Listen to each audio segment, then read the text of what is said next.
Hey guys, it's Cheyenne. Good to see you again. Welcome back to my channel.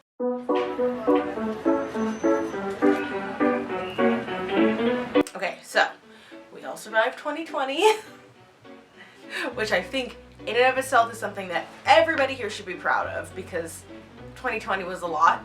And hopefully, if the world continues to get slightly incrementally better and nothing else goes wrong, is there some wood somewhere for me to knock on? I think there's some wood in this. I will be getting to go to Dragon Con for the first time this year. I am super excited. My best friend Katrina went the year before last and she had a blast and basically bullied me into coming with her this year, and I'm super excited.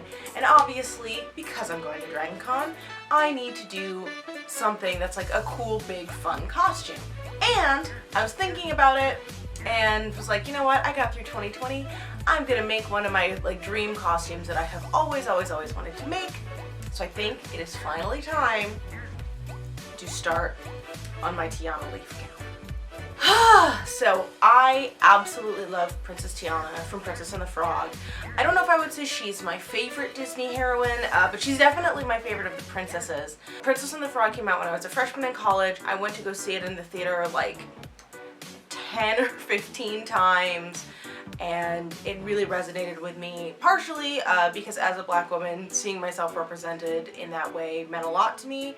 And I also just resonated with Tiana a lot. I resonated with her being somebody who's very hardworking and very focused and sometimes loses sight of things outside of that. Anybody who knows me in real life will tell you Cheyenne is always working.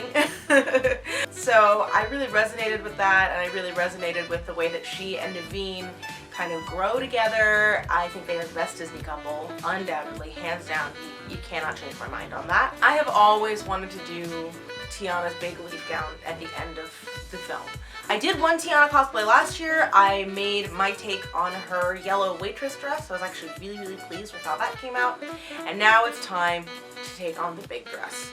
So I decided this is going to be one of my first cosplay log, vlog type videos. I'm going to document the whole process of making this dress. It's going to be over the course of several months probably, but I just want to kind of document the process because this is a build that's really important to me. So obviously we're just getting started. Today I want to talk about my design and what my plans are, and then sort of what the next steps are going to be in this process. Part of the reason that I have kind of held off on doing Tiana's leaf gown is because I knew when I did it, I wanted to make it very elaborate and very over the top and very detailed. Because I have kind of this annoying bone to pick when you look at princesses in the parks or like princess party versions. I feel like a lot of the other princesses get all of this extra jewels and finery and all of this stuff added, and Tiana's dress kind of gets ignored in that front. People are like, oh, it's a leaf, it's green, done. And they don't add a lot of rhinestones and stuff, and part of that is I think because it's supposed to be organic material, they can't necessarily think of diegetic ways to do that, but it's magical, so I don't care. Put rhinestones on it. Tiana deserves rhinestones. Hashtag rhinestones for Tiana. I really wanted to take on a version of her dress that felt really beautiful and magical and had kind of a haute couture finish, and also something that would just be fun for me to make because I love putting rhinestones on stuff. I love beading, I love sparkles, and doing superhero stuff I don't get to do that a lot. So this is going to be a build that is specifically for me to just make something beautiful. That is what I really want to do, is make something really beautiful. So I started my research. I obviously looked at a lot of different versions from the parks. I looked at a lot of doll versions. I look at like limited edition dolls a lot for my references. And then I started thinking, well, her dress is supposed to be like a lily pad. That's always, people call it the lily pad dress all the time. So I started looking at a lot of pictures of actual lily pads and leaves and plants that were kind of indigenous to New Orleans bayou ecosystems, and there were a couple of details that really stuck out to me as things that I wanted to incorporate. I really wanted to start with that beautiful green color, and she's got this gold and this white, and it's this really beautiful color mixture, but I wanted to incorporate some of a lot of leaves have these beautiful yellow veins, and I was like, oh, I could do something like that in gold. and I wanted to incorporate sort of a dewdrop effect. So I want to get a lot of either flatback pearls or domed flatback rhinestones, just so you get the sense that this is a magical dress, that it's not just a dress that was fashioned out of leaves. I want it to feel as magical as that moment in the movie is. The other thing that I was looking at, because I like to look at a lot of historical references and I like to look at vintage fashion and stuff just because those are things that I like, and I kind of have gone down a rabbit hole this year of doing research on Charles James. He was one of the first couturiers in America. His designs are absolutely iconic. He was also apparently a horrible human being, but hey. And there's a gown that he designed that was called the petal dress, and it is just beautiful. It has these kind of hip petals that mimic the shape of like the bud of a flower, and then the skirt flows out, and I was really inspired by that, and I really want to kind of do a take on that. It probably won't be exactly like that because apparently that dress, the skirt was 20 yards of fabric. And that's a lot. I might not do 20 yards of fabric on mine. I haven't decided yet. But I really loved the shape of the hips, and I really loved the idea of making the skirt look like a big flower. So that was kind of my main inspiration for the bottom. And then I was tooling around on Etsy because that's a thing that I do way too often, and looking at corset patterns because I like to make corsets. And there is a corset pattern maker on Etsy. Her name is Corsets by Caroline, and she designs some of the coolest, most interesting corsets that I have ever seen. And one of her corset designs was for a corset that is designed to be kind of a petal inspired corset. And I saw that pattern and I was like, oh, it would be gorgeous to do Tiana's bodice like this. So I got the pattern.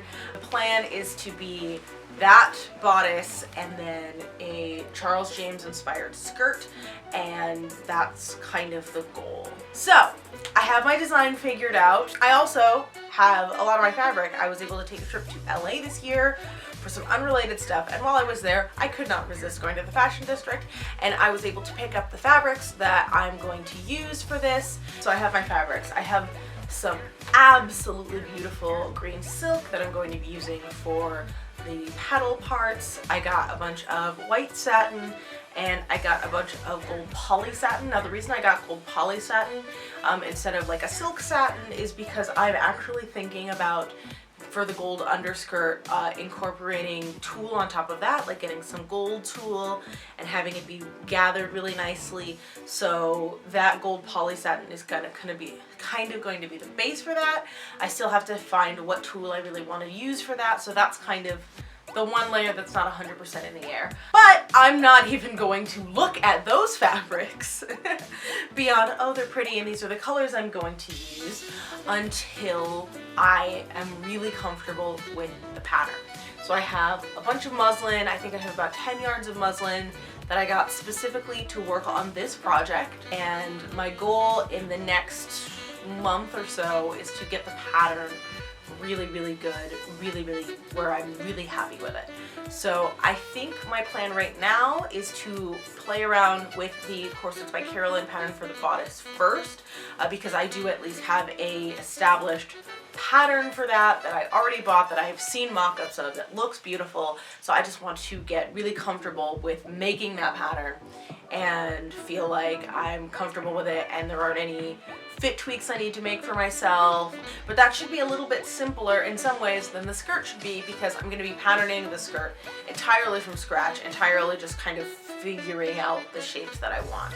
I do have a hoop that I bought recently that I'm probably going to use underneath, but it's an 1860 style elliptical hoop, and the petal dress had these really wide hips, so I might be making hip pads. I haven't fully decided yet. The skirt is going to be a lot of trial and error and a lot of playing around, so that's why I'm going to be working with a muslin of that first, making sure I'm really comfortable with it before I even touch my base fabrics. And then once I have the patterning all done for both of those, At that point, the next thing to do will be getting things cut out and also figuring out all the detail work and finding and sourcing what gems I want to use, what rhinestones I want to buy, because a lot of that work will probably be done flat, just because it's easier, especially if I'm going to do hand beading work. I haven't decided yet. But those are kind of the big main goals for the next couple of months. Dragon Con is not until September, so I have a lot of time with this. I have a lot of time to really take my time and make it as beautiful and beautifully finished and couture looking as I can. A lot of the time when I've made costumes in the past, I've had a month or maybe 2 at the most to work on them because I'm shooting them through my Patreon or something like that. But this was a piece that I wanted to start very early and really take my time and have everything on it feel very magical and very special. And I'm really excited to bring you guys along on that journey with me. So please leave a comment if you have any particular aspects that you would like to see or any thoughts on my design or anything like that. If you want to keep following on with this, you should subscribe. The thing is somewhere. I think it's down here now. If you want to subscribe. If you want to hit the bell so you get a notification when one of these goes up, you can do that too. Or don't do any of that if you don't want to. You're your own person. You can make your own decisions. I'm not your real dad. Thank you so much for watching, guys. Remember that I am so, so proud of you. Make costumes, anger racists, and I'll see you next time. Bye.